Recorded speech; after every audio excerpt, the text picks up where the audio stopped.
Welcome into the Ravens Rundown, powered by Chat Sports. Tyler Jones here with you. So glad to have you with us. On today's show, we have the latest Baltimore Ravens news and rumors, those surrounding David Ojabo, with a positive injury update to get to.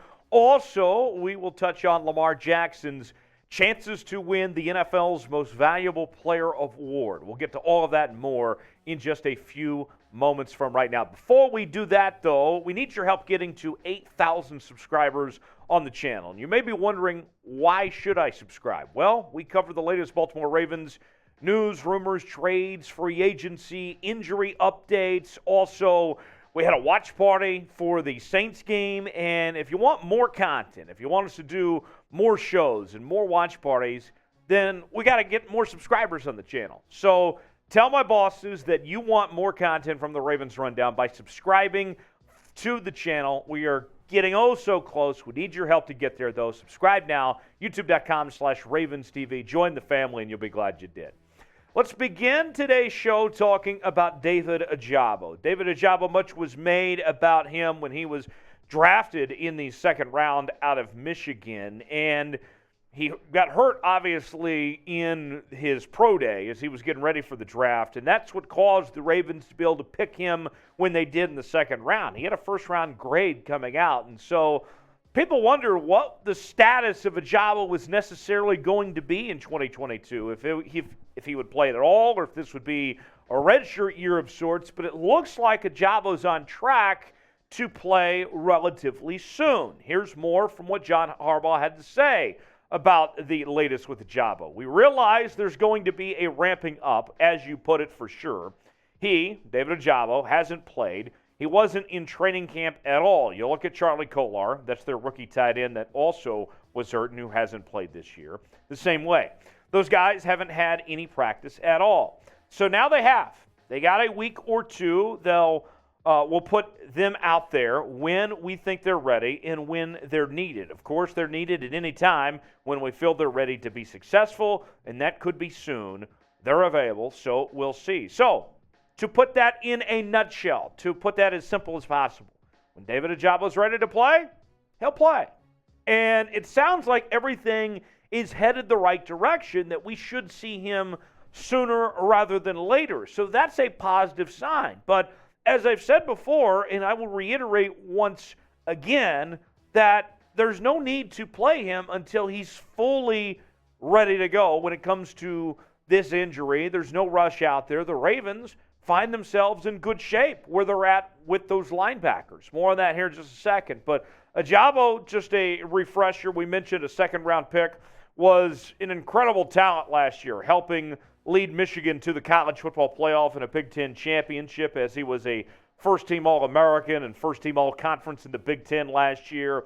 And that Achilles, you go back to the pro day, that was around March or April of last year. So this has been a long process for him to try to get back on the football field. But assuming that the Ravens have done things the right way and that he's headed in the right direction, doing everything he's supposed to do, the rewards will be worth it for this Ravens team and for David Ojabo both, to see him at full strength and what he could potentially bring to this Baltimore Ravens team. Let's go ahead and take a look at the Ravens depth chart at the linebacker position, where things stand right now.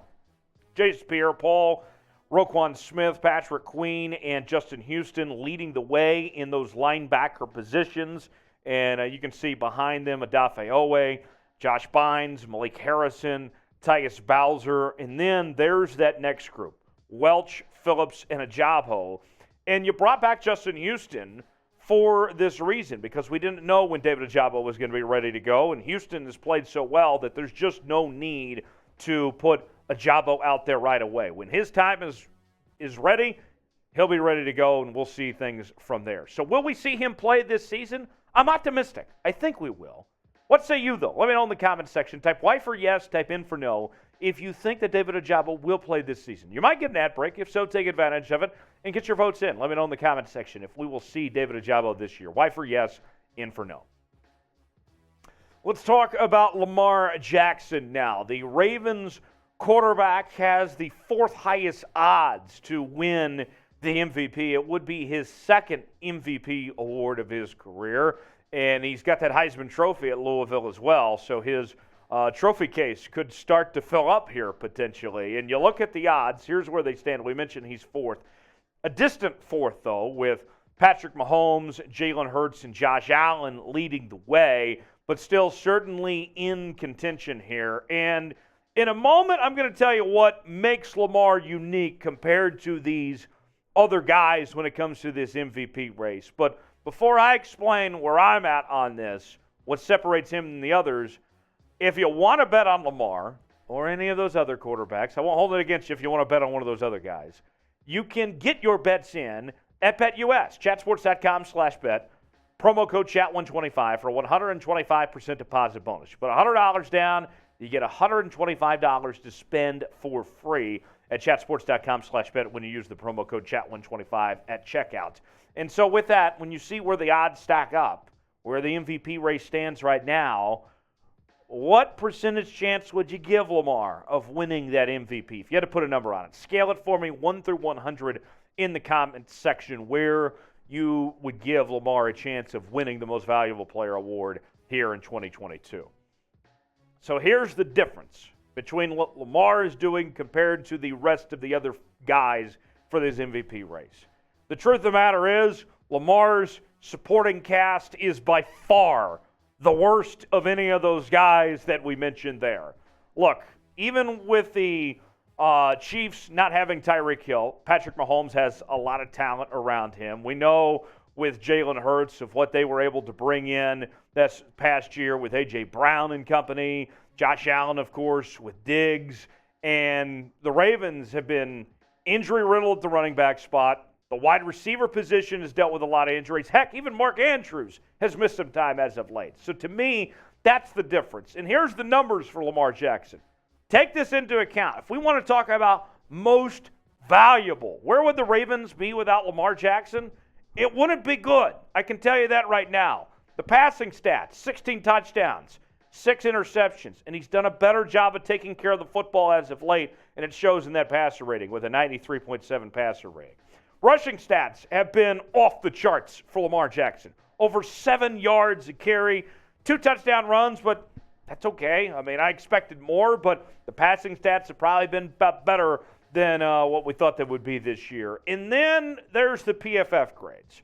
To put this in nerd form for you of what all that means, a near 80 score on offense, 66.2 pass rate, his run grade over 90. That's insane. Fumble grade about 56.6. And on top of all that, besides just the statistics or the odds, those things just showing what Lamar Jackson has done in 2022, he's got the attention of the coaching staff as well. This is what James Urban had to say the other day. Urban is the Ravens quarterback's coach, and this was on the growth of Lamar Jackson. He said, "I continue to see Jackson grow with things that might not jump out to the naked eye. But as his coach, I love the fact that he's carrying out fakes when he runs the ball. He's such a threat as a runner that when he continues to carry out his fakes and take great pride in that, all eyes on him, and we can hold 2 or 3 guys on the back end, even if it's just for a step. Those type of things are where I really see him growing." And think about this. We talked about going into 2022 of the distraction of this being a contract year. Lamar wasn't going to negotiate during the season, but the fact that he wasn't getting the money that he wanted, didn't get that new deal, that they didn't come to terms, and things were going to be pushed off a year, and that was always going to be in the back, right?